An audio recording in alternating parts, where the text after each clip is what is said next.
What's up?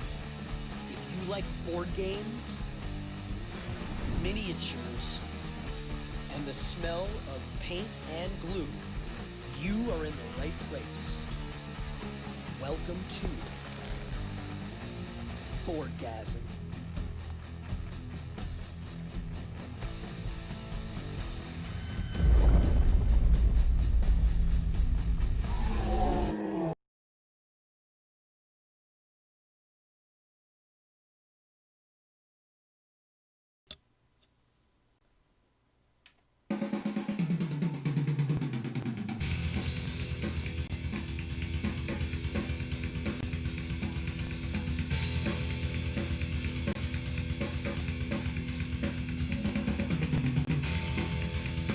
All right, ladies and gentlemen, we're almost ready.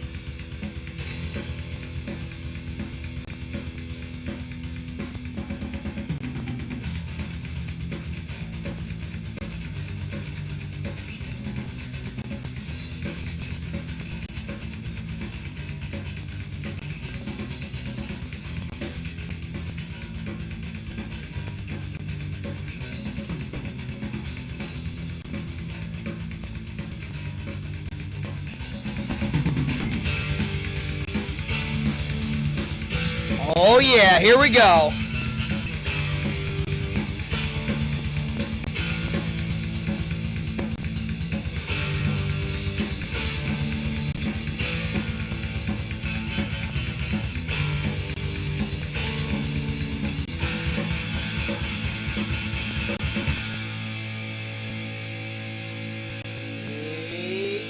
Yeah!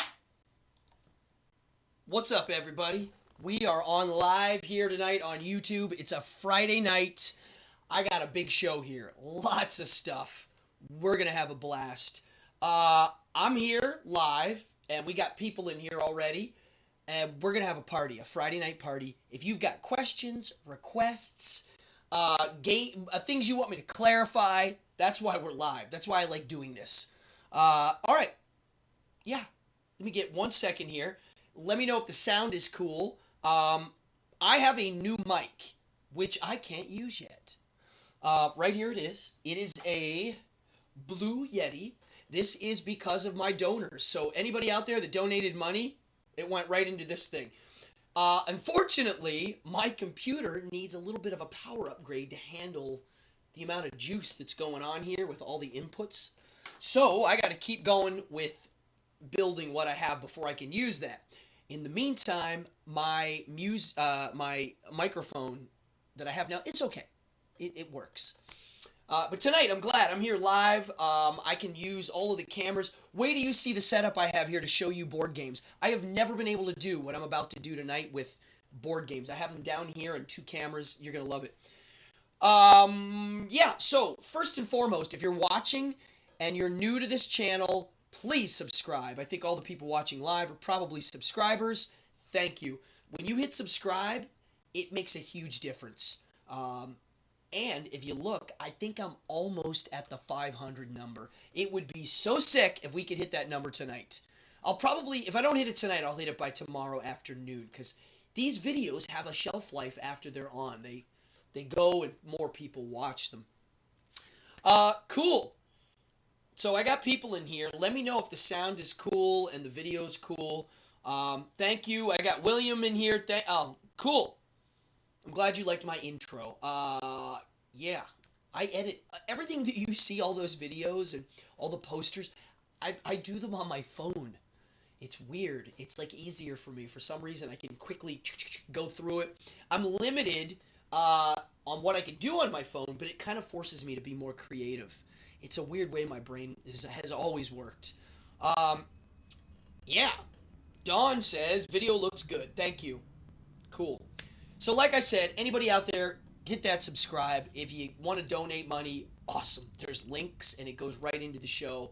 But you know what? I want to move in here and keep it moving tonight, because I got a lot of stuff. I know some of you noticed there's a Rambo game here. Oh, we're getting to that. I'm giving it the full review. I've played it a bunch, and I'll give you that. Before we get to that review, I want to talk about tonight's subject matter, which is, Steve Jackson Munchkin Cups, silicone. I wasn't into the silicone cup thing, but now I kind of like them. You can put hot beverages cold. So, on the note of the show tonight, the audio's cutting out a bit. You know what I'm going to do? I'm going to lower the level a hair, and you let me know if it's hitting that top. And let me know if I'm too quiet now. I am very loud. I'm a loud guy. Tonight's subject and the show is entitled Solo Games for the solo gamer. And when I was a little kid, it was hard to find people that liked some of the nerdy board games. When you said board games, people thought Monopoly or whatever, Clue. And I was like, no, Dungeons and Dragons and Car Wars and Ogre and, the old games. And it was hard to find people that were willing to put that much time and energy in learning something a little bit... lag. Oh, interesting. Cool. Well, then I'll put the volume back up. I moved it down a bit. There we go. And, there weren't a lot of games designed for one person to sit down and play them. We had choose-your-own-adventure books. We had solitaire with cards. But there wasn't a game in the store that was like, you can play this game alone. Well... Now, because we're in the board game renaissance, and there are people that are really smart making board games, we have better games now. I'll say it right. That whole the games were great in the old days. Yeah, they were great. But the new ones, the rules alone, just wow. Amazing. We could talk about miniatures and sculpting and all of that. I like the older stuff on that one. But the mechanics of a board game, on how they play, we got so many. Now, one game I'm not going to talk about tonight as a solo game, I'll mention it, that you can play alone, is the game Root. R-O-O-T. It's a very popular game right now. It's a multiplayer game, but they figured out how to make the other factions of the game play with their own solo intelligence and AI, as we call them in board games. It's still AI. It's just done with cards or the mechanics. So, yeah, Root, very popular, very famous game. There are there's the game and 3 expansions, I believe, and they're great. So, we're going to talk about solo games. I mean, honestly, when I was a kid, it was hard to find. I played a lot of one-on-one Dungeons and Dragons adventures. I still do that occasionally. I think it's kind of a fun way to play. But you can't play Dungeons and Dragons alone. You can't do it.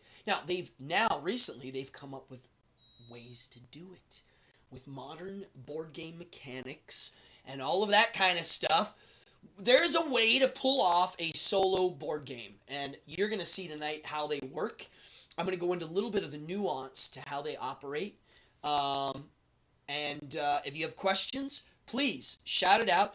If you have a game that you know of that's a solo board game that you think is cool, please tell me about. Like chess. How would you play chess solo? With a computer. That's it. There's no version that uses a booklet or something. Oh, I forgot one solo game. I'm going to write it down. It just popped into my head. It's actually on the shelf back there. And I'm going to write it down really big right now. I'm not going to show you what it is yet. I'm going to mention it because I forgot about it because it's kind of a weird game. Cool. All right. William's saying the volume could be on his end. It could be, but my volume was topping out at some point in the past, and hopefully that's not happening anymore. All right, so folks, I'm here tonight to first review Rambo the Boardgame, and I gotta be honest, straight up, I'm a huge Rambo fanatic. I like all the movies, well, except for 3 has its place, but I don't watch it that often. The first one, First Blood, Rambo 2, the third one, Rambo 3. Rambo 4 is probably my favorite. And Rambo 5, the new one that came out at the movies last summer, that to me it's a great movie, but it's like watching Breaking Bad meets Friday the 13th. It's like Jason Voorhees meets Walter White or something like that. It's amazing. It's brutal. It's crazy. I mean, I like the Rambo genre. I really do. Don says the first solo games he had were paperback books. Yes. Oh, yes. Wizards and Warriors and You. I have some of those here somewhere.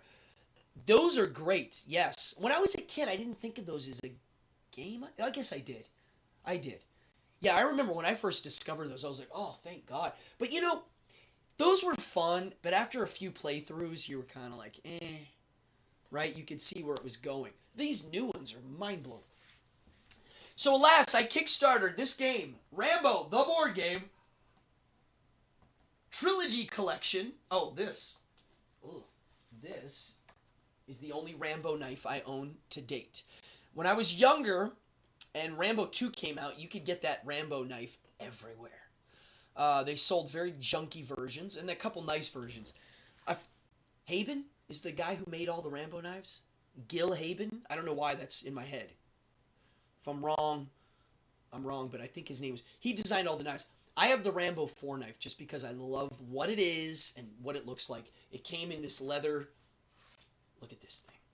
If you watch the movie, you watch him make it out of like a piece of just a car spring, a piece of metal. And that's what it is. And look at this beast. This will take off an arm. I've actually sharpened the heck out of this. It's very heavy. It's one of those in-between... it's like a machete meets a knife. But my goodness, as a fighting weapon, this thing's like... You could use it two-handed, one-handed. It's not very good for anything else. It's got a... I think it's called a Tanto style. It's got that chiseled edge. Rambo 4. Yeah, I'm a fan.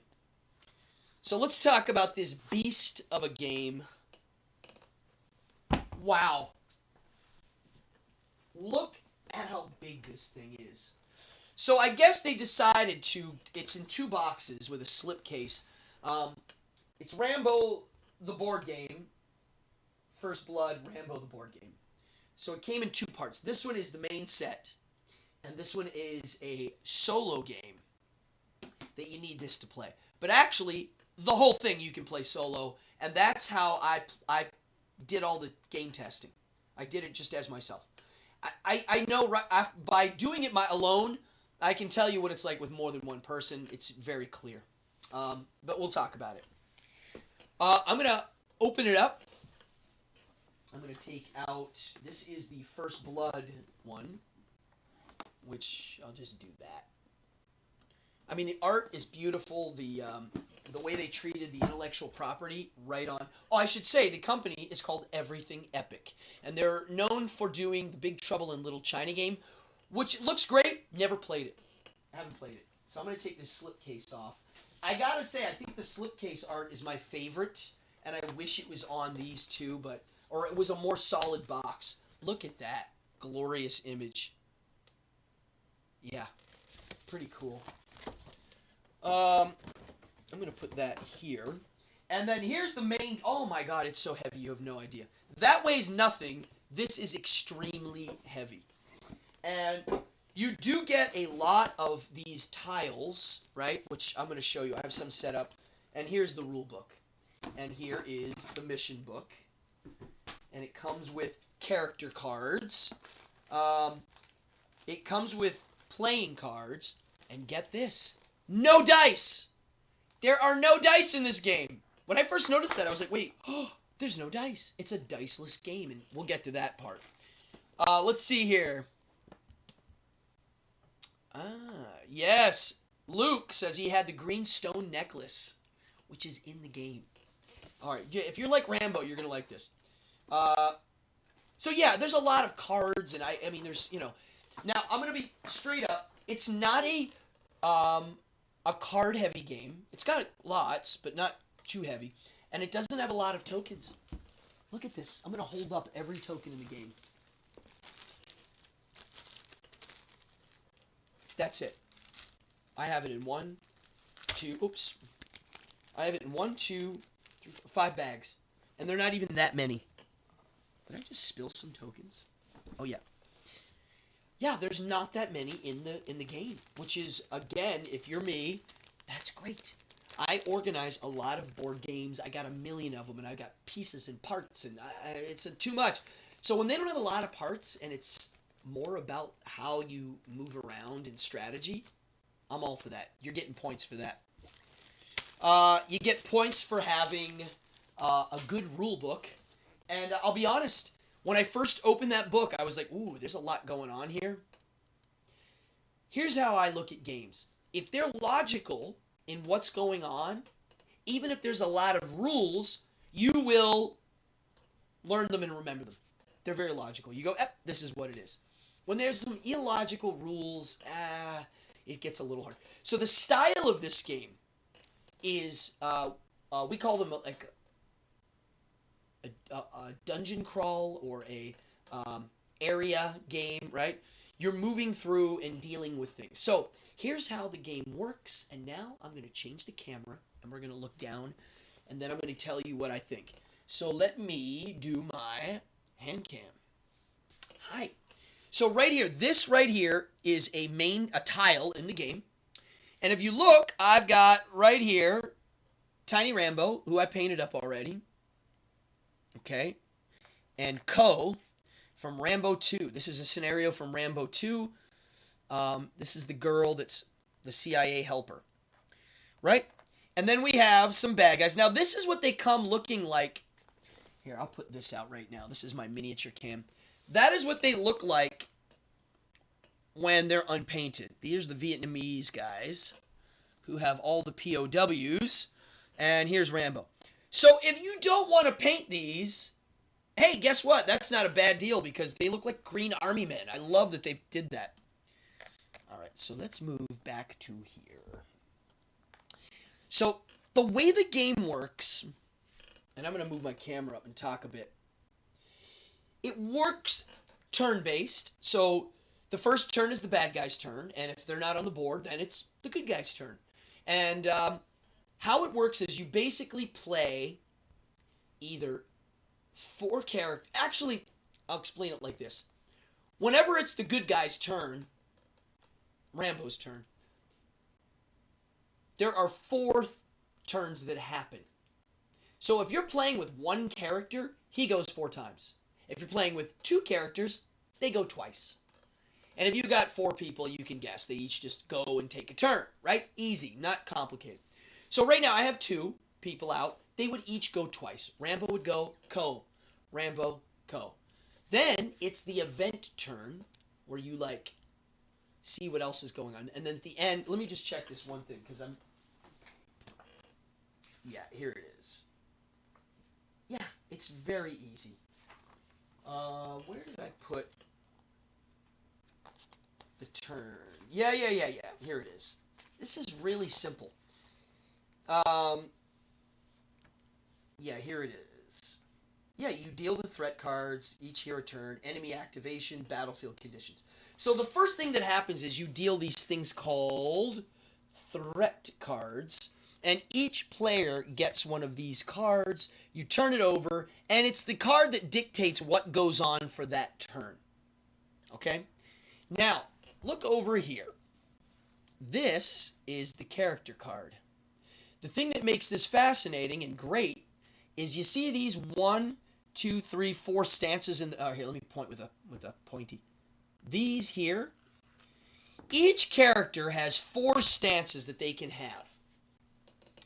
And to play the game, every time it's your turn, you have to choose a different stance. You can't stand the same one.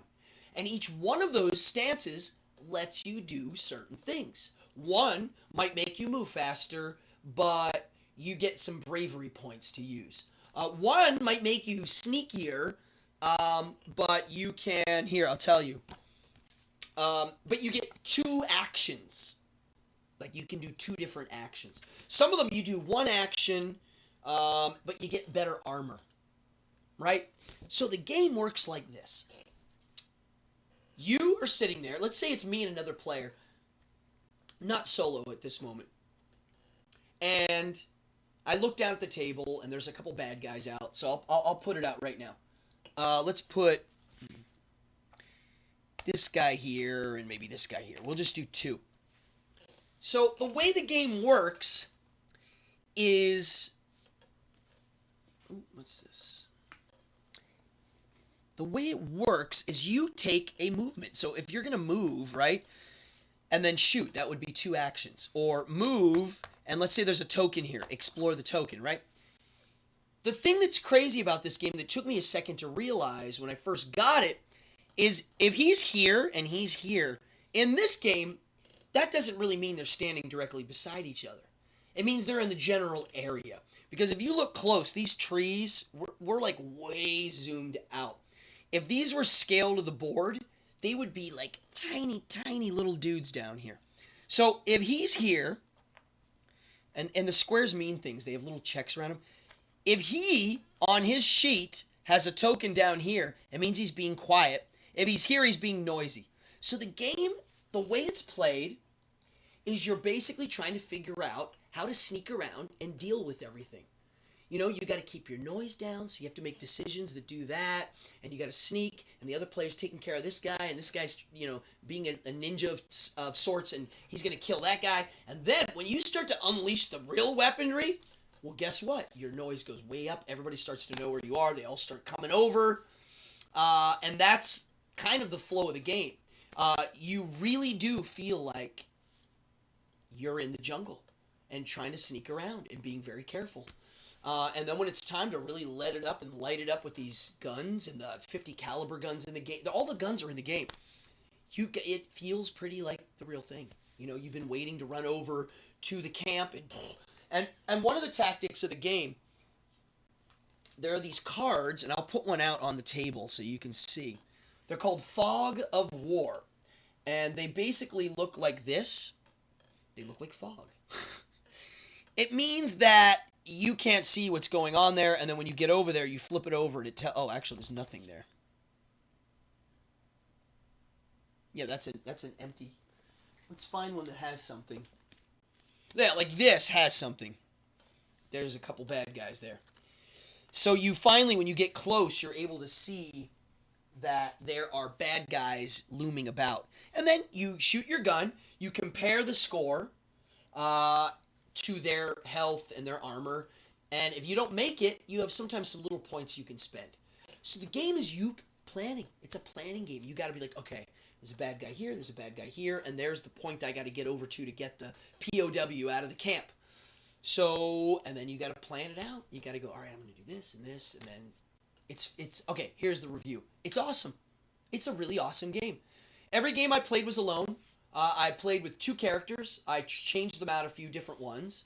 All the characters have different powers, different skills, different weapons they access. So each character is very unique. I hate it when characters aren't very unique in their powers. And that's the game. It's kind of simple, yet kind of complex in how you actually play it out. I played one scenario twice because it was so much fun. I was like, ooh, I think I can do better. That's a sign of a good game, that you want to do a scenario more than once. Because you learn something. It means you learn something. Now, the thing that's interesting is this game, First Blood. Right? One of the reviewers I looked at said they opened it and were shocked to find nothing in the game. There's literally a couple papers and then like a couple cards and like 2 miniatures in this massive box. It's kind of like, ugh, there's nothing in here. Well, guess what? It was kind of designed to hold other things. Because once you start to put all this together, and if you want to put some foam in here, you definitely need some room. So I don't mind there being extra room in this, and it matches the set. You only get 1 character card. It's Rambo from the first one. And the whole point of this game is to reenact the first movie. So most of the mapping that you do is just in the scenario book. I'll lay it out here and show you. This is kind of amazing. I'll put it out right here, and I'll click the camera. And oh, this is the initiative counter of the game. It's a life-size Rambo knife made out of cardboard. And you put a bullet up here. There's a little bullet, and that's how you keep track of the turns. And the turns, each turn something happens. And it depends on the scenario. All right, so here we go. Here's the scenario book, and there's where you'll actually play the game. You'll play it like this on here. And you'll use the scenario and do this. This works a little bit like a choose-your-own-adventure. It does. It works a little bit like, you know, this happens, And then what do you want to do? Do you want to go to the police station or the mountain or the thing or the thing? And you reenact the movie. That's it. It's a very simple game. It's a one guy. You play Rambo, and the cops are the bad guys. Pretty ironic.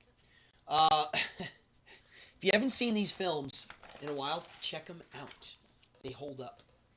And Stallone is really good. Well, the first one, I think his acting in it's really great. The second one and the third one, it gets a little more wooden and fun and 80s action movie. But that first one, wow. Touching. Great story, great movie, great point they were trying to raise. So, yeah, Rambo the Board Game, 2 thumbs up, man. Fonzie all the way. I like it. I can't wait to play it again. I'm going to now try it with other players. Now, my thoughts on playing games like this with non-gamers. Here's why. You're going to know how to play it a lot more than them. And for them to make decisions in the game, they're basically just going to listen to what you're saying. So unless you have a player that knows the game just as well as you do, most of these cooperative board games, a little weird. They're just waiting to see what the guy that knows what to do does, because he's going to make the best decision. All they're doing is just rolling dice. This could go like that. So the other player's got to kind of understand the strategy. Now, if I play this now with another player, I don't know the game that well, so we're kind of on the same page. So I think it's a good game. I really do. I think it's great fun. The tiles are great. It doesn't take up that much space on your table when you play. The last scenario I played, it had 3 of these out. So it was 1, 2, and 3. So it was like that much space with the cards. Again, not a lot of cards on the table. Not a lot of tokens. Not a lot of miniatures. It's kind of cool. I prefer that. I actually like that in a game. I'm going to put these over here because I'm actually in the middle of a scenario right now, and I stole those out. The bad guys all have a faction card. I'll zoom in on that. A lot of these games are similar like this. And this faction card, it just basically says what they do. This is the faction card. This is the hero cards. These are the tactic cards, the threat deck, and the gear. Now, the gear has the Jade Buddha necklace. There's your necklace, man. There's Luke's necklace. Yeah, so it actually does something in the game. It actually, in this game, if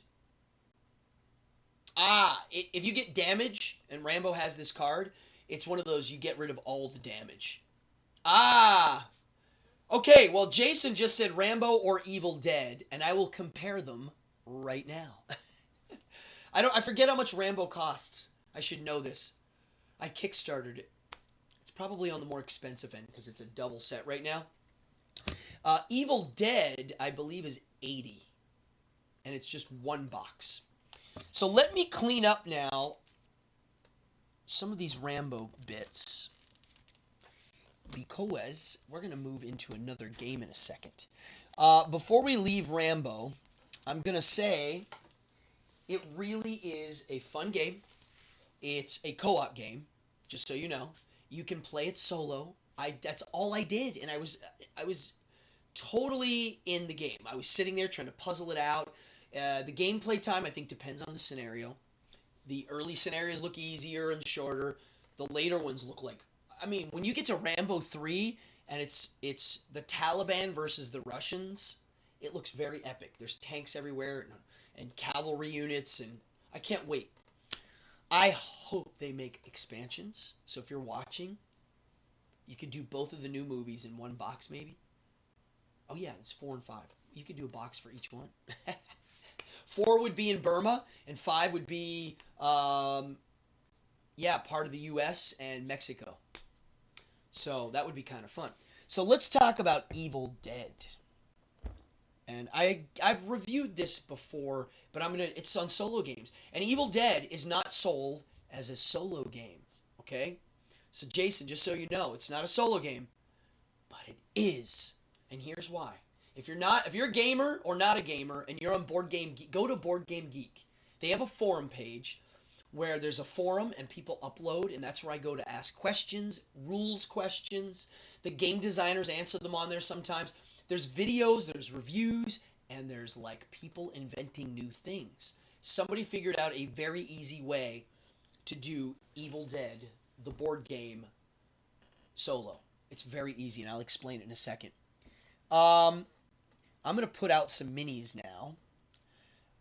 The miniatures that come in Rambo are like true, I call them true 28. They're like perfectly scaled. Okay? Perfect. And the reason is they're all done on computers now.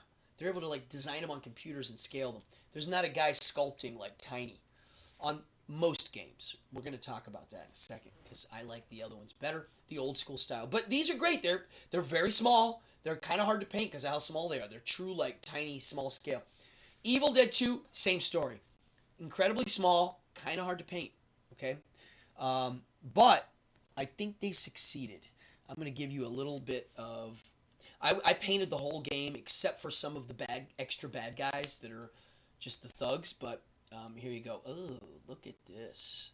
This is Applehead. Hi. And these are the hands that go in the windows. There is Combat Ash ready to slice and dice. Here is Henrietta. These minis are pretty rad, man. I gotta be honest. I had a blast painting them. One of the features of the game is one of the games. Let me move this. This is like in a weird position here. There we go. This game, the good guys, when you play the good guys, let me move Henrietta here. They all have, here's regular Ash. Okay, let me move this here. Actually, here, let's move these now. So regular Ash also has evil Ash. And he's definitely, he's the demonic version. But then all the other characters in Evil Dead 2, and they're all in the game. They're all here. Here's Linda, his girlfriend at the beginning. And then here's Evil Dead Linda, who's missing her head. So they're really clever little sculpts. And the miniatures, although they're very small in true scale, and they're hard to paint because they're so small, they're great. I had a blast painting this. Dude, look at this. Look at the heads on the inside of the door. Look at this. So, and there's the back. This was really fun to paint. I mean, really fun. I had a blast, and now let's talk about the game and how it plays solo.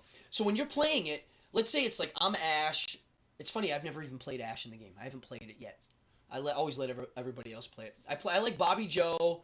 I like Linda. I like the side characters too. So you play a character, they play a character, and basically the house is the board, like this. Not a lot of cards. And you also have a card that might turn you into a Deadite. It might. You don't know. You have it's either human or Deadite. So you play the game, searching the cabin, looking for weapons. The Deadites start popping up. Then the bosses start popping up. Henrietta, the hand. Here, I'll show you some of them now. The tree. The tree is one of the bosses. The tree's kind of cartoonish. There's the tree. Yeah. And then where's Bobby Joe? I don't have her up. Anywho. So then the bad guys start showing up. The boss bad guys start showing up. And you are just dealing with it. You're trying to kill them, and you're trying to find the pages. They're hidden all over the place. They might be in the woods. They might be in the house. Once you get enough pages, and you run them to the portal in the front, you got to take them there, you can close the portal and end the game and win. Now, if somebody turns into a Deadite, they're trying to get the pages and summon a demon. Now, how do you play that solo? I'll tell you. Let's say I'm playing and this guy here is playing the game and I'm Ash and that's Linda. I take a turn, he takes a turn. The bad guys at this point, the Deadites, they run on their own. They have their own AI. They move, they do things, even the bosses. When a player becomes a Deadite, they take their turn in the Deadite turn, right? They start to behave like a Deadite. They attack. They're doing everything the Deadites are doing, but it's a human doing it. All it is, when you play solo, is you play a few characters. If they get the Deadite card, they just go in the AI turn. That's it. They have a specific AI they follow, and it's kind of simple. And if you're interested in learning that, just go to Board Game Geek and go look. You'll look in the forum. I print them out. I printed out the rules. I have them here, actually. So the game came like this, and then you take the slipcase off and you get that, which is cool. And board, it's the cabin. It's the cabin. Look at this. It's the whole cabin. It's actually really well made. And there's the woods, and there's the tool shed, and there's the portal. This is the portal. And when you play this, Applehead doesn't show up until the end, like near the end. And Applehead, if you're a fan, you know who he is. It's this guy. This is Applehead. He shows up eventually. When he shows up, it gets really hard to do. He's basically part of the clock that like hammers at the end. I've had him show up now a bunch. I've played this a bunch. It's a blast.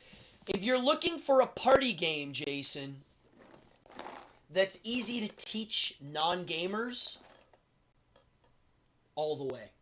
Rambo, if you want to play alone or with people that are a little bit more on the strategy end, get Rambo. If you're into painting miniatures, get this one. The miniatures in this are just white, like a plain color. Rambo, they're army soldiers. They're army men. Maybe paint the Rambo one a little bit, so you know which one's the good guys. But Evil Dead 2, I think it's pretty awesome. I really do. And as a party, I've invited people over who are not gamers, who know the movie, to play, and they loved it. They were like, wow. I usually let them play Ash. So it's a good solo game. I've done the solo one, and I said, you know what? This is kind of fun. But for a party game, it's really good. All right, let me move these guys over. Let's see here. Let me go to comments here, because there's some cool comments. Jason, your daughter's watching. Hi.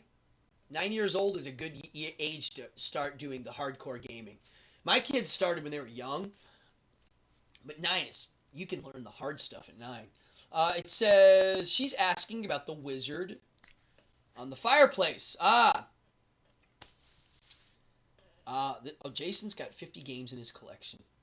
All right, well, if you have Dungeon Degenerates, wait, I'm going to talk about that soon, okay? It's my favorite new board game. We'll talk about it in a second.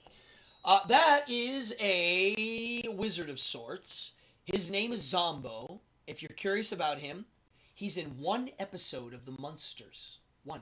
It's called Zombo. Find it and watch it. It's an amazing episode. When I was a kid, it was one of those like life changers. That is a custom toy I had somebody make for me for an amazing price. I liked it so much I tattooed it on my arm. I'm a big Zombo fan. Yeah, there he is. He's kind of a large... He's very big. It's like this big. Cool. That's cool that your kid noticed that. Thank you on the paint job comment. Thank you. I take my time. I want them to look nice. What kind of paints do I use? Well, I use Citadel, the Warhammer paints. They have the greatest washes in the world. Their washes for shading, no one comes close. They have the greatest technical paints. Fake blood paint, all that stuff. But I like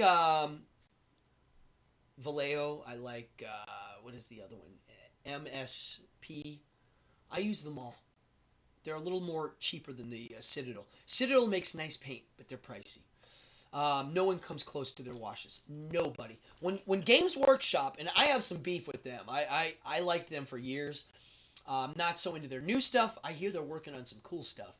But the newer gaming stuff, I just got burned out on. When I first saw their new washes, Donald knows this one. You remember this, Don. They took a sprue of miniatures, unpainted, sprayed them white, just white, and then washed them with the new washes. And it was like, oh, wow. Literally like perfect shading on these things. Beautiful. And now they have this new thing called technical paints, which kind of is like a wash and a highlight. I use them for certain things, but I prefer just the washes. I'm not going to go into Dungeon Degenerates yet. I do want to mention my favorite. Hold on. This is my favorite solo game right now if I have to play alone. If I have a night off and I want to game alone, Hellboy. Right here. Dungeon Degenerates being my favorite game, new game in the last 20 years. Hands down. Hands down. If you're watching Aubergs, they're in here. The game people that make it, they watch. And if you're watching, yeah, it's my favorite game. But if I have a night off and I'm alone and I'm just like, I'm just going to play a game right here, man. And I'm going to open it up. The painting, the miniatures alone, off the charts. If you're a miniature guy, this is crazy. But the game itself is crazy. They're sealed little scenarios. And you don't know what the bad guys are. That's why I wanted to paint it all, so I could just like, oh, I'm fighting this bad guy tonight, and he's ready to go. I've only played this twice with other people, and it was the same thing with the Rambo game. I knew it really well, and they were just listening to me. They were like, okay, yeah, that makes sense. Right? So it's not as fun like that, unless they're really into it. But this thing here is ridiculous in its size and scope. It's so big. This is the Kickstarter edition. They released this as some, like, special edition thing. The other thing that Mantic Games... Oh, Evil Dead is Jasco. Jasco Games. This one here, the tiles are smaller. Right? All Mike Mignola style art. Beautiful colors. Okay, look at the organizing. It's these crazy, perfect trays. Here, I'm going to start putting them out on the table. Dude, it's like crazy heavy. Okay? Let's do this. First of all, I'm going to switch the camera. And we're going to go... No, that's not right. That's the Boardgasm trailer. Hand cam. There's the rule book. Looks like a comic book. Really well done. Easy to read. Complex, yet not complex. Okay? There's the rules. Here's the tiles. They look like this. Right? Okay, now, here's one tray. They have covers. Dice, tokens, painted tokens, fire tokens, 3D painted. Frog bad guys. All the different frog bad guys. There are 5 different ones. I'll take this off for a second so you can get the glare off. There are 5 different frogs. I'll do close-ups of these in a second. The character cards look like this. Let's see. Here we go. Oh, these are the terrible characters. I want the good ones. Where's the good ones? Oh my god. Well, here's Roger. Here's Liz Sherman. Johann Kraus, who's literally a ghost. Abe. And then the Hellboys, there's multiple Hellboys, right? So, when you... Alright, let me get to these other miniatures. You're going to go like, what the heck? Alright, so there's another tray that's the cards and the case files. There's another tray that's the heroes.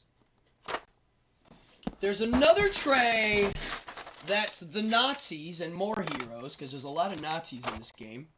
And you get to kill them all, which is fun. And then there's this one, more witches and demons and uglies, and then there's this, which is all the large-scale I mean, dude, it just goes on and on and on in miniatures. I'm going to put them back, and then I'm going to open some and show you up close. Dude, so when you're playing this, right? Let's put this out. Right there. Look at Hellboy. Look at Johann Kraus. Come on. I really took my time with these. I didn't want to joke around. I was like, these are really well made. They're made in a computer. I mean, they're definitely scaled for the computer. Boots. There's even Pancakes Hellboy, which is Hellboy as a child eating pancakes. And then here's one of my favorite ones from one of the comics, Monkey with a Gun. And then let's get out one of the large ones. Here's some of the big boys. So, dude, if you're a miniature painter and you like Hellboy, I mean... Dude, I mean... Oh, hey, the new movie got bad reviews. I loved it. I should do a whole show on that. Why it got bad reviews. I think there was a weird hit put out on that one. Here's the Conqueror Worm. Holy moly. Look at him.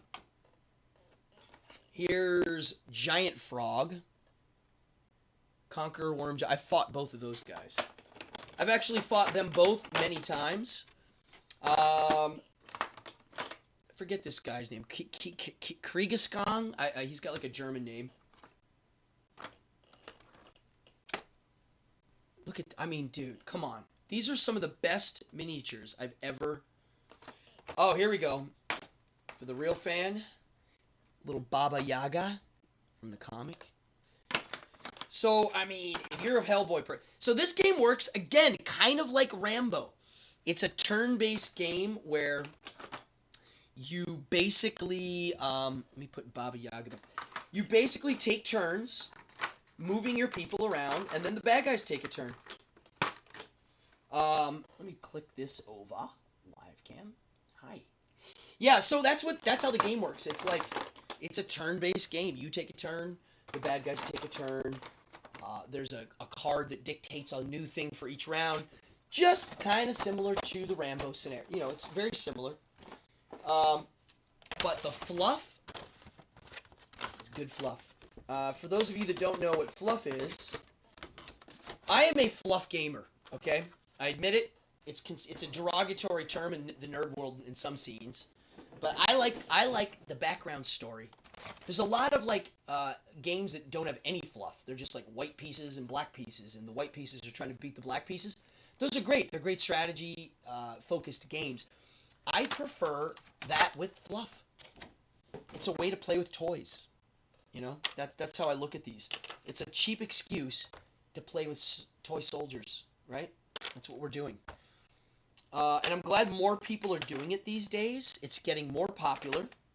There are more... Oh, this is pancakes. Look at this. Look how well made these trays are. I wish all the game companies did this. I think it's expensive, probably. Oh, look at this. This guy here, I put a helmet on. Oh, here, I have to switch cameras. Wait, what else was I going to show you here? I mean, I wish I could show you each one of these miniatures. They're really well made. The game is really fun. As a solo game, you actually feel like you're in the movie. Or a movie or a story. Like, it gets to be really exciting. The way they timed out it so that it builds, pretty awesome. Now, let's move on. I got to keep moving here. I could spend hours on each game here. I want to talk about Dungeon Degenerates. But before I do, I'm going to save that one for a little later. I'm going to mention Kingdom Death, another over-the-top solo game. I spent about a year of my life in that game. I wouldn't say I got burned out. There was other games that showed up that took over. But Kingdom Death is awesome. It's an expensive game. It's the most expensive one I've ever seen. It's $450 now for a board game. I was going to bring it in here, but it's too much. The box is this big, this thick. I eventually will do one episode on just that game. Maybe I can get the designer in here. That would be cool. He lives in Brooklyn. That would be awesome.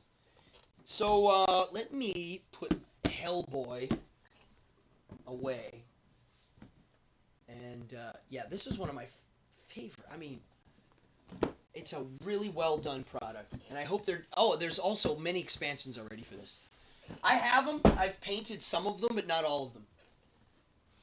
Alright. Oh, and the Rambo game definitely came with this. Which, yeah.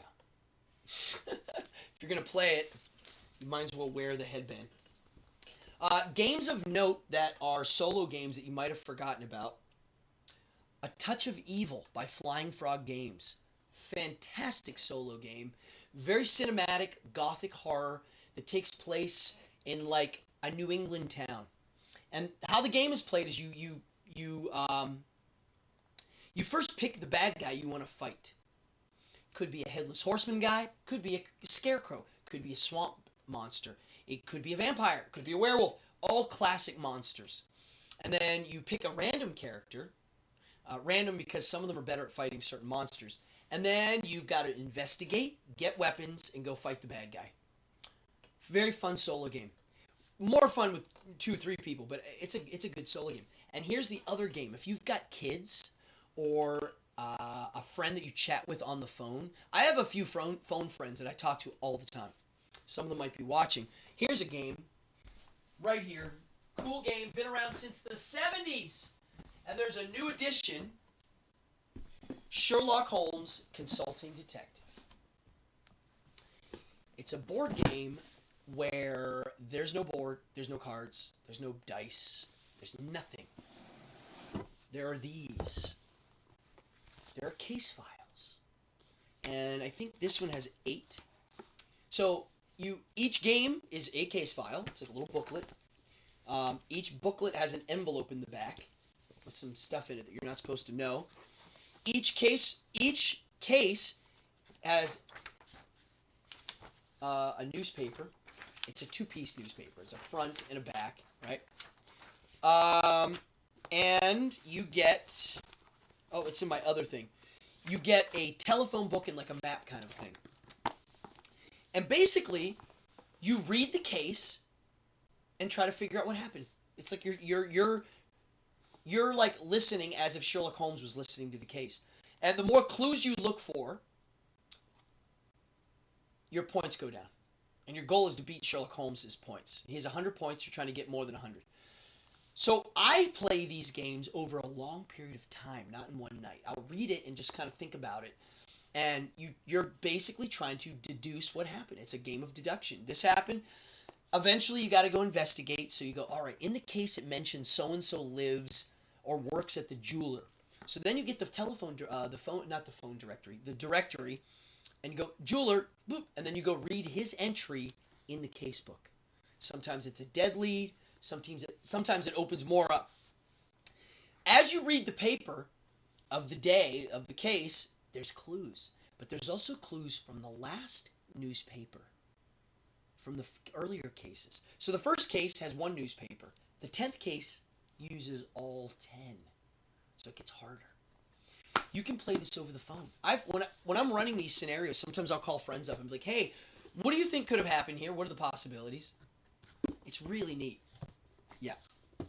And it's been around since the late 70s. There's multiple editions. This is the newest. Space Cowboys, Asmodee Games, Sherlock Holmes Consulting Detective. There's 3 of them now. I'm not even halfway through the first one. Love it! Hellboy, Dungeon D, Kingdom Death. Let's talk about Dungeon Degenerates. I'm wearing the shirt. I have here an unopened copy. Ow, my hand. If you see me doing this with my hand, I hurt my hand today. And I'm like trying to nurse it back to health because I have magic shows tomorrow. Hurting hands for me is bad. Dungeon Degenerates, right here. Gobblinko Games. Eric Rady, game designer, artist, creator, and mastermind of the world. Sean Auberg. And Katie Auberg is also part of the team. And they're great. And this game blows my mind.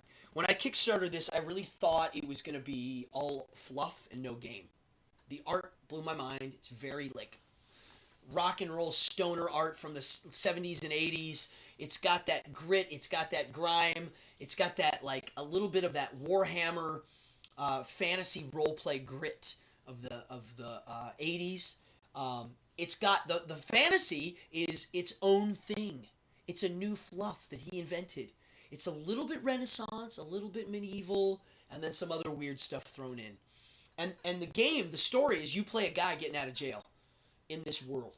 Now, the reason why I think it's my favorite game, it doesn't come with miniatures. It comes with little cardboard cutouts. And Thunderchild Miniatures, JC Faircloud, I believe is her name. Yes, JC. She's the sculptor. She sculpts old school minis. Old school. Like hand-sculpted minis, and I'm going to show them to you in a second. They're my favorite miniatures of all time. I have them all except for 2. And I hope they re-release them. They like put them out really early and then they stop making it. 2 metal minis.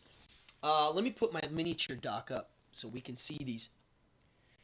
So the reason why this game blows my mind is it's an open world. You have this... Okay, if you look over here, see this colorful thing here? I have a map... The game is set up all the time. And I built a dice tray just for playing the game. If you look at my Boardgasm videos, you'll see. Oh my god. Wait till you read... I'm going to read this comment in a second. Jason's comment's brilliant. You're able to basically do whatever you want in the game. You have these 2... When I first started alone, I would play 2 characters. It is a fun game for people that aren't gamers, though, to learn how to play and play with you. So a group is awesome. I don't recommend more than 4. 3 players is the perfect amount. But you have missions that you're supposed to do. While you're doing those missions and running around the world and trying to get these things done, it might take a long time to get from one end of the board to the other. It might take a week, like a real week. Like it might take you many game sessions. As you're traveling, you're going through these decks of cards and exploring, and there's there's things that happen in areas that you may never happen again. And the Dungeon Master is the game itself. Stories unfold, the gear, the character, and the stories all intertwine and create stories that never happened, and stories that you can tell. I can tell you things that happened in this game that blew my mind, that happened 2 years ago. I've been playing the same game for almost 3 years. Same campaign. I've had many heroes live and die through it. Many new players come in, many players leave. It's an ongoing game. I can't wait to keep playing it. They have some new stuff coming out soon. An offshoot game and more stuff for the game. A little rumor there. I don't know if I was allowed to say that. Maybe I was. I've been playtesting some of their new stuff, and it's coming soon. But it blows my mind. It's the most crazy... that there are things that happen in the game. I'm like, wow. I will be honest, if you have kids, there's definitely drug references in the game. Definitely. Lots of it, actually. But, I mean... I have children, too, and we all watch movies where there's drugs in the movies. So as long as I talk about it with them and we know what it is and we can discuss, it's fine. I'm one of those kind of parents. We talk about everything. I don't hide things from my kids. That's how I parent. People parent all different ways. But just so you know, it's definitely got drug references. There's also a little bit of, blue material in the game. A little bit. And if Jason, you've seen some of it, I'm sure. Jason says he laid his copy out on the kitchen table and then replaced all of the 5 light bulbs above the kitchen table with black light. So he can play with the black light on. Dude, see, that's cool. You're my type of gamer. I do stuff like that. I play ambient music, burn incense. I do the whole thing. Dungeon D is an awesome party game. You can play it for a short amount of time. You can play it for a long amount of time. You can play it as many turns as you want and then stop. A lot of people take a picture of it and put it away. It's got this thing where there's little numbers all over the board for areas. And as the numbers go up, that area is getting harder to deal with. It's getting corrupt. As the numbers go down, it's less corrupt. If it's a green number, it's a town. People live there. They trade. And it can go from a green number to a red number. It can go sour. So you're running around trying to keep those numbers good, because if they get to a 6 and you draw a card that triggers this thing, if you get enough of them, you got to start the whole campaign over. It's, how many is it? 1, 2, 3, 4, 5. It's 5, and then the 6th one shuts it off. I have 3 out right now. I've got to get rid of 1. It's very hard to do. So I have, projects in the game I've got to accomplish. Yeah, see, he said it seems like they're making a 2nd edition. Yeah, they're doing some other stuff too. You're going to dig it, especially if you are a solo gamer. They have some stuff they're working on that's rad. I like playing it alone. I do. I'll set it up and be like, all right, I'm going to accomplish these things tonight. I make a plan. I'm like, I'm going to make that number go down, and I'm going to go over here and kill this guy because there's a hit on him and I make money. sometimes you get hired by bad guys to go do other bad things to other bad guys, and then you do them, and then you go back and kill the first bad guy. I mean, it's great. It's very cinematic. I'm going to show you now some of my favorite miniatures. Just look at them. Who's this? All right, so this is a new. These are. I've never played. I'm going to put some characters out I've never played. This is. She is a pirate. Oh my gosh, the pirate fell. Man overboard. Woman overboard. Look, there she is. She is a pirate. And this guy here is the fugitive fop. I can't wait to play him. He's got a raccoon for a pet. He's a rich boy who dresses nice, and he's got a gun. Here's the hermit aesthetic. He's like a guru of sorts. I just painted him. How about the unlicensed surgeon? I like that these characters are all thugs getting out of jail. Who else do we have here? I'm going to show you my characters I'm playing right now. This is Glebe Tongteet. He's the banished sorcerer. He's actually an alien. He's like not an alien, but like a lizard kind of guy. And then the confectioner. This chick here makes aspics. She makes a scrog eye aspic, which is basically gelatin with frog eyes in it. And she's holding one now. These are the characters, man. They're really weird fantasy characters. There's the classic fantasy characters. There's the barbarians and the, the sharpshooters, one character. There's a rat catcher type, like an exterminator. It's very... It reminds me a bit of the job titles in Warhammer Fantasy Roleplay, which is a cool role-playing game. And it reminds me of that, but it's way more interesting. He added his own element to it. He took a genre that's popular and we all know, and he gave us something we don't know everything about. There's still mysteries. And he does this great thing. I heard they're not going to do these anymore. I hope they do these in one hardbound edition. But they did resource books. They did resource booklets that go into all the different bad guys in the different areas. And it's all his art and stories. Awesome. Love this. Let's see. What's this one? Horrific Hunters of the Badlands. So the game has 4 areas. There's the wetlands, the badlands, the highlands, and the lowlands. And those are the main areas. I think he's developing more areas. Which is... can't wait to see that. Yeah, I'm definitely a big fan of the game. I have everything they've put out. I've play tested this stuff, the new stuff. I have been playing the old one for 3 years, nonstop. I even designed dice trays just for the game. Folks, it's a wonderful game. It's not easy. I'll say it again. It's pretty darn complex. It's complex in a... So that was it. Everybody thought it was going to be this fluff game. Just a bunch of cool art and kind of a boring move around. Way good. The strategy element, the guessing which weapons to use, the puzzling. It's pretty awesome. And it's complex. Each turn, there's a lot of things that can happen. There's a lot of way to approach it. And the fact that it's an open world... the fact that it's an open world game means that it's going to have some rules that are complex. It has like a deck of cards for each area, 2 decks of cards for each area. So the wetlands has an encounters deck and a monster deck. And oh my god, the monsters. They're just wonderful. Like some of them are like, you don't always fight them all the time. So when they come up, you're like, oh, I remember him. And you learn how to deal with them, right? So I really like this game. Neon Lords. Thank you. Best dice trays hand down. That's my dice trays. Thank you so much, man. Here, I have one here. Look at this one. Here's one here. This one I don't want to sell. This one's cool. Look at this. I mean, yeah. So this one, I made it. I was bored, and I made it. I had a dice dock, and I was like, look, I wanted one that you could keep some dice up here, and then when you want, you just go, boop. It also has places to hold dice. But yeah, I like this style of dice tray. I was bored. I always hated the square wooden dice trays. Oh, come on. Give me a nat 20. Eh. So, yeah, this was my answer to boring dice trays.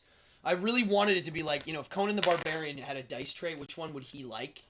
And it ended up being these. So Neon Lords is in here. He has a game coming out soon on Kickstarter.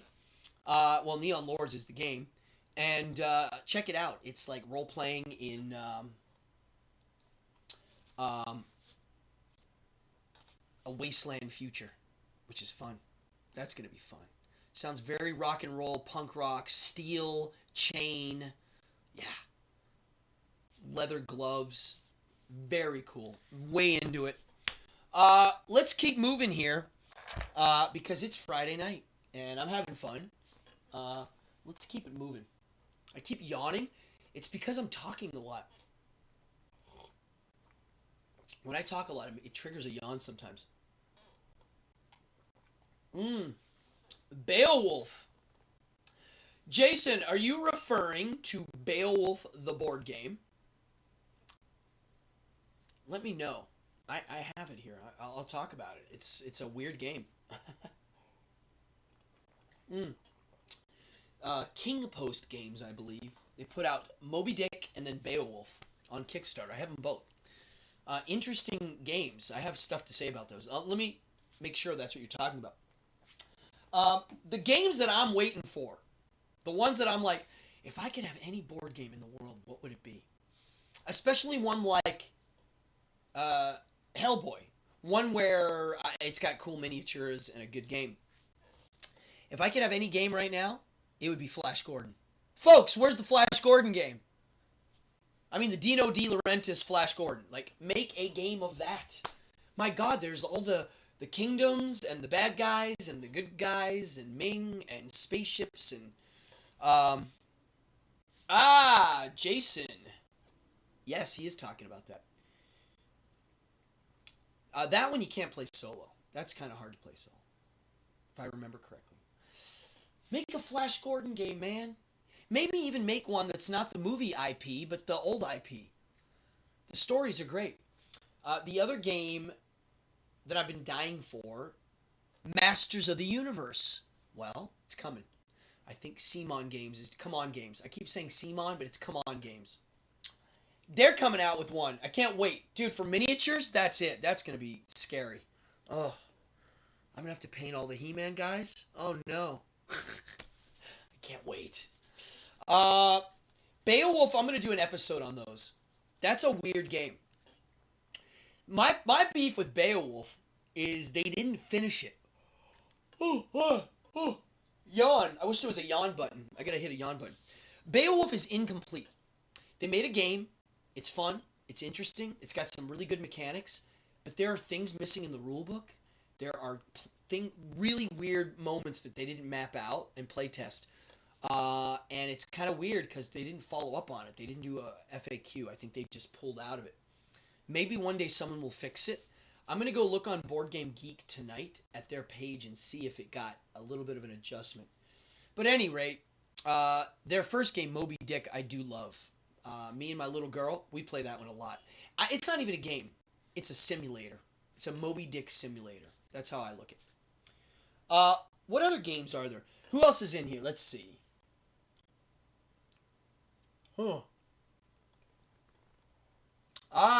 What game would I recommend a beginner? Well, if you want a solo game that's good for like... Well, it depends what kind of fluff you like, Eric. What kind of genre?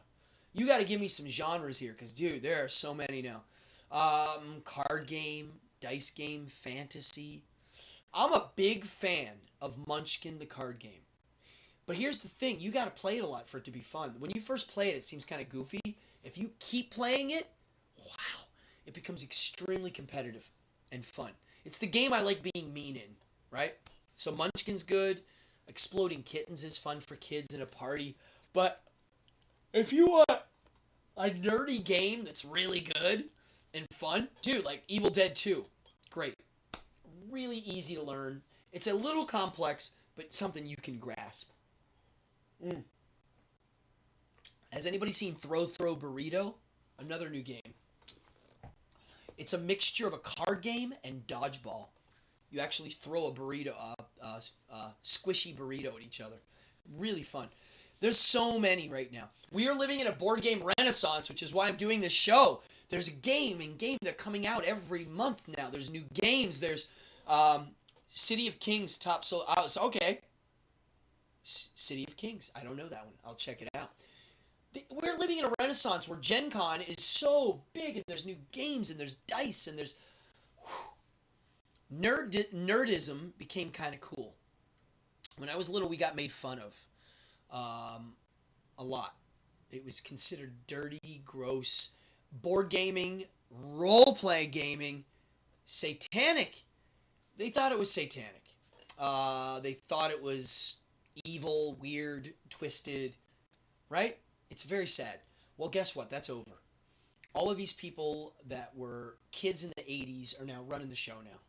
We are the politicians. We are the lawyers, the doctors. They're all in their 40s now. And so we're dictating what's cool. And guess what? Board games are everywhere. And we're all playing them now. So, and it is a big subject. People don't know where to start. You know, they'll go like, I heard Settlers of Catan is cool. I've never played that game. Very popular. I'm not into the fluff. Again, I'm a fluff gamer. I don't really care about that. If it was if it was the Settlers of the Badlands in Dungeon D, maybe I'd play it. So on that note, yeah. There's too many games. It's like endless. So Jason said his daughter got Throw Burrito. And at Gen Con, they had probably one of the coolest booths I've ever seen.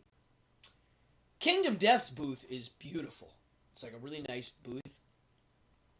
Throw Burrito made an analog computer that you order the stuff on that you're buying. Big giant booth with a screen with like puppetry involved to show you like it's a screen. So you hit these giant buttons and things would pop up on the screen like you'd say, I want to order this game and this game. And then it would be like one moment fetching your game. And then the people in the back would get it and put it out. A lot of people bought a random item. And they were literally poking out of the thing random items. And Flash Gordon. Oh my God, look at this. Jason's reading. Is this real? Or is this you just goofing around? A Flash Gordon 40th anniversary board game announcement. It has been 4 decades since the iconic movie on this momentous occasion. Board game team War Cradle Studios has announced that they... And it stops. Dude, are you serious? It's happening?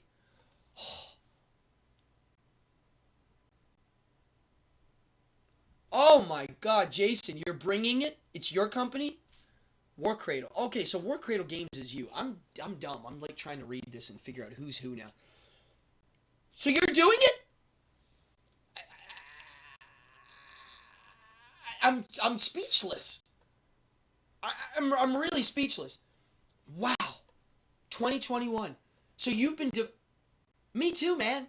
Dude, Flash Gordon. If you say what's your favorite movie, I think Flash Gordon. I mean, I have a lot of favorite movies, but if I had to pick one, I mean, yeah, it changed my life. I saw Star Wars in the movie theaters when I was little. Yeah, I liked it. Then I saw Flash Gordon, and I loved it. Oh, it's not you. Okay. Oh, he's saying we will be bringing meaning the company that he's reading. I got it. Okay. Wow. Is there any images? I hope. I'm gonna look as soon as we're off. I'm gonna get off now and go look. I mean, wow. Okay. So, wow. I hope it's good. I mean, so many cool miniatures, so many scenarios, so many cool battles. Ah, really cool. Wow. War Cradle Studio. Wonder if they got the IP of the film. I hope they did. Ah, you're a hospital worker. Salute to you. Not an easy job these days. Thank you. Yeah. Wow. Okay, cool. So you're a Flash Gordon fan too. I mean, the movie changed my life as a kid. It's where I get a lot of my moral code. I mean, my moral code comes from Mr. Rogers, Flash Gordon, the Fonz, Anton LaVey, and well, right now I'm getting a lot from Marcus Aurelius. I mean, I wish I paid attention to him when I was younger. I mean, really, if you want to read something, get some of the Marcus Aurelius books. I mean, this is 2,000-year-old stuff that's like, wow. Wow, okay, so you're a Flash fan. So when that game comes out, I'll do a whole episode on that thing. Wow. Good stuff in the works. This year I swore not to buy too many games. I'm trying to pull back a bit and hone in on some of the ones I like, because, you know, they keep making new ones and I forget the old ones. And the old ones are great. So this year, coming soon, I'm waiting for it. Night of the Living Dead, Zombicide. I'm getting that any minute. That looks good. It's another, I think you can do a solo version. I will Kickstarter the new Masters of the Universe. And I will Kickstarter Flash Gordon. I have a very, I'm like very, what do you call it? Saturday Night Live called it verklempt. I keep yawning and choking tonight. I'm not sick. I don't feel sick. Wow, what a great episode tonight, everybody. So listen, if you're jumping in here, please go subscribe to my page. I always say, hey, if you want to donate, great, but more important, subscribe. Most of you in here are subscribers. I don't know who else is in here that I don't know. Let me just see something here. It's so weird when I look at YouTube now and I see people, I see myself from like a few minutes ago. Yeah, dude, this is great. I'm very flattered that people are subscribing to my channel and that this is starting to work. I have been up and running this channel full force for about 2.5 weeks. And in that, I've gotten almost 300 subscribers and enough donations to buy some gear. Wow. I'm trying to get to 500 in the next day. I'm at, right now, 476. I'm almost there. So if anybody's watching, dude, please subscribe. Hit the notification. The donations, cool. Send them in. There's a link. They go right into the lights and the cameras. I'm trying to get a camera now, and I'm trying to get a new power thing in my mainframe. I don't know what these things are called. So that I can use my new mic. Thanks to my subscribers. The Blue Yeti. Best sound quality in the world. For the price. Yeah, beautiful mic. It'll be up and run. We tried to run it today, but because there's not enough juice, it was glitching. There was some glitches, so it was like, I don't want any glitches. Folks, if you're watching this show, I will be on next week with a news program, probably Wednesday night. But next Friday, folks, that's the show to watch. That's one of the ones that I've been working on my whole life. It's my proudest thing I'm doing right now. It's called Behind the Devil's Curtain, Episode 2, Transylvanian Adventure. I'm going to be telling my Transylvania story and doing a piece of my spook show live here on the Devil's Night, October 30th. You're going to get a big kick out of it. I promise you, you're going to love it. I get to tell some personal stories that are part of my life that are big. Things that have been with me for many years. They've become part of my being, and I love telling the story. So, next Friday, Behind the Devil's Curtain, live here on Cardone Entertainment. Please check it out. William, oh my God. William, you've never seen Flash Gordon. You are in for a treat, my friend. Make sure you listen to it on a good TV with loud volume. Because Queen did the soundtrack. I mean, it's Queen. And they did most of the music. And you've got A-list actors. You've got Timothy Dalton and Brian Blessing. You've got Melody Anderson. You've got Topol. And let me tell you something. The reason why I like this movie so much, and I think it's held up, is it takes itself seriously. It's got some goofy moments, but it doesn't act like they're goofy. It takes them serious, which is what I like in a movie. I can't stand when people try to make a B movie a B movie. Just make a movie. If you have a low budget, you have a low budget. If you have a high budget, you have a high budget. Right?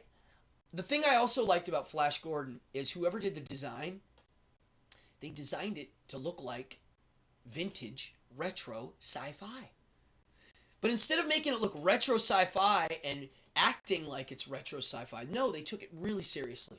When Timothy Dalton is on camera acting, he's giving it his all. He's really doing it. And it's wonderful. Sam Jones as Flash Gordon, perfect casting. Perfect casting. You're going to be a fan, William. If you see this, you're going to be like, wow, that was fun. All the way to the end. I've seen that movie so many times. If somebody comes into my house and I mention that movie and they're like, I've never seen it, I'm like, really? Well, we've just changed our plans tonight. We're going to watch Flash Gordon. I love watching people's first reactions to that movie. There's some gore in it, too. I mean, gore. It's a PG movie, but there's a couple like, ooh. There's some pretty ladies, rock and roll, gore. Yeah. It's Flash Gordon. It's a must-see. It's a piece of American history now. I wish it was respected like Star Wars, but it doesn't need to be. Doesn't need to be. What's his name? If you watch the Ted movies, it's a big part of those. First time I saw Ted, I was like, wow, this was made by a Flash Gordon fan. And yeah, he's a giant Flash Gordon fan. Yeah, man, this has been fun. I love doing these live things. I got Don, I got William, I got Jason, I got people in here that come in and say hi. I do this for a living now. I do shows full time, but now I'm doing YouTube live. I'm trying to build this channel up, and it's working. I'm on it. I ain't giving up. I'm almost at 500. I'm trying to get to 1,000 by December, or by the end of December. Let's see. Not easy. I've got a lot of work to do. So the more of these I do, the more that number goes up. So as I get better gear and better at this, I'm going to be doing more and more and more. Right now I'm doing about 3 a week. Eventually it'll be 5 a week. Okay? I'm going to increase it by 2. I'm not going to be on Facebook as much. I'm going to be moving it over to here, YouTube Live. So please, ladies and gentlemen, I thank you. I'm going to show some trailers now of stuff coming up. Oh, you've never seen either? Eric, you got some movie. You're going to, trust me. Trust me. You're going to love these movies. Flash Gordon, fantastic. I should do a news segment of my top 10 favorite films. Because I don't know if I can whittle it to 10, but I have a few. Yeah, Queen, man. Dude, the song Flash Gordon by Queen is great. But the other songs in it that they did. There are moments where you'll hear a keyboard and you'll be like, wait, that's not a keyboard. That's Freddie. Yeah. Very cool.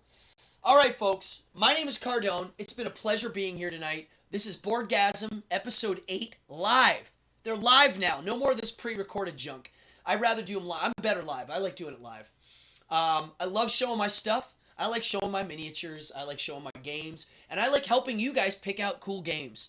I think gaming is an important thing people can't leave. We can't lose it. Video games are fine. They're great. But it's not like sitting down with some dice and a tray and some friends. It's not like playing alone. It's not as introspective as sitting there alone with some stuff and just trying to figure out what it is. There's something about learning from a rule book and then doing it on a table. They can't go away. If you've got kids, we need to teach our kids what board gaming is. People have been playing board games for thousands and thousands of years. There is a D20 that's like from the Egyptian times. Not kidding. D20. Look it up. I'll post it on I posted it on Boardgasm early when I first started doing my Instagram. My Instagram is called Boardgasm. Go check it out. Tons of stuff on there. Tons of content. I post on there all the time. Photos and close-ups of miniatures and some review items and fun stuff. So it's been a blast. I'm very grateful that I got an audience. I just started this and I have a regular audience. And I thank you so much from the bottom of my heart. It means a lot to me. Without an audience, I mean nothing. So anybody watching this after the pre-record, thank you. And subscribe. Guys, you're awesome. I'm going to switch over now. I'm going to show you Friday's show. We got a couple of crazy things. We've got this. This is coming up, Behind the Devil's Curtain, the Transylvania Adventure. October 30th, Devil's Night live on YouTube. Set your calendar. It's going to be an online party. And, yeah. Folks, you guys have been awesome. My name is Cardone, and I like playing board games.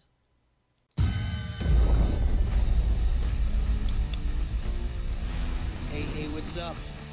If you like board games, miniatures, and the smell of paint and glue, you are in the right place. Welcome to Boardgasm.